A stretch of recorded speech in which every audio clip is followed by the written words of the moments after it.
दुनिया में कोई भिखारी नहीं होगा अगर तुम्हारे घर में बेटी नहीं है तो। कल एक भैया जी हमारे सामने खड़े होकर कह रहे थे, गुरुजी ये सबर दे दो, मेरी बेटी की शादी है, बस अच्छे से हो जाए, आशीर्वाद हम करें। आशीर्वाद की जरूरत ही नहीं है।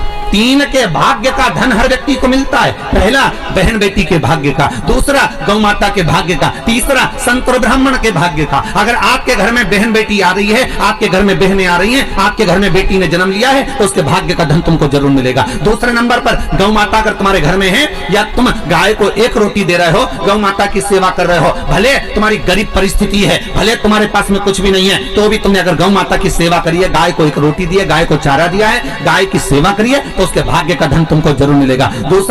तीसरे नंबर पर है संत ब्राह्मण के भाग्य का। अगर कोई ब्राह्मण, कोई संत, कोई साधु, कोई सन्यासी, कोई तपस्वी, कोई साधक, कोई उपासक, कोई ब्राह्मण तुम्हारे घर में आया है, तुम उसकी सेवा कर रहे हो, तुम उसको 1 गिलास पानी भरकर पिला रहे हो, तुम उसको भोजन बनाकर खिला रहे हो, उसके भाग्य का धन घटेगा नहीं, उसके भाग्य का धन तुमको प्राप्त होगा। ये 3 के भाग्य का धन कभी नहीं कटता। पहला बहन बेटी के भाग्य का, दूसरा गौ माता के भाग्य का, तीसरा संत ब्राह्मण के भाग्य का। ये कभी नहीं घटता, ये बढ़ता है, ये घटने वालों में से नहीं है। अगर तुम्हारे घर में बहन बेटी आई है और तुमने उसको 1 साड़ी भी दी है, तो तुम्हारे घटने वाला नहीं है, वो बढ़कर ही तुम्हें मिलेगा।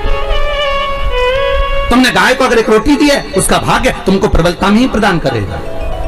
किसी संत ब्राह्मण को अगर आपने 1 गिलास पानी पिलाया, 1 अन्न का दाना खिलाया, 1 भोजन कराया, तो उसका पुण्य आपको प्रबलता में प्राप्त होगा, वो घटेगा नहीं।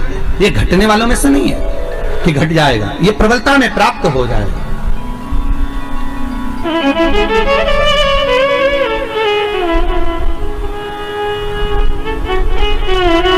कई लोग कहते हैं भगवान ने कृपा करी, हमारे घर में तो बेटा हो गया, बेटी नहीं, भगवान की कृपा थी कि बेटी नहीं। हम कहते हैं किस्मत वाले नहीं हो, भाग्य बेकार है आपका अगर तुम्हारे घर में बेटी नहीं है तो।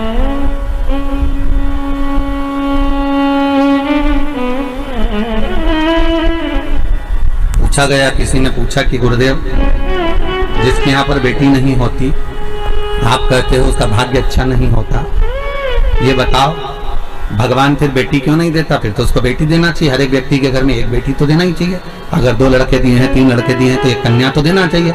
हमने कहा गरुड़ पुराण में लिखा है कि बेटी भगवान जान करके नहीं देता, क्योंकि 94 तरह के नरक में से एक नरक ऐसा है जो कन्यादान करने वाले ही छूट पाते हैं। जिसने कन्यादान नहीं करा होता उस व्यक्ति को उस नरक में पटका जाता है, और सबसे लंबा समय उसी नरक में पटका जाता है जो कन्यादान का होता है। तो भगवान भी सोच कर देता है कि इसको अगर नरक भेजना है थोड़ा बहुत, तो मतलब भले इसने पुण्य करा, भले सारे सत्कर्म करे, पर कन्यादान नहीं करा, तो भगवान कहता है इसके एक रास्ता नरक का खुला हुआ है, इसको नरक थोड़ा सा तो भोगना ही पड़ेगा क्योंकि कन्यादान नहीं करे।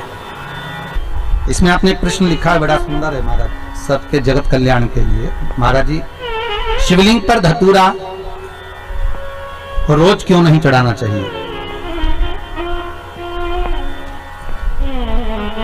अच्छा प्रश्न है।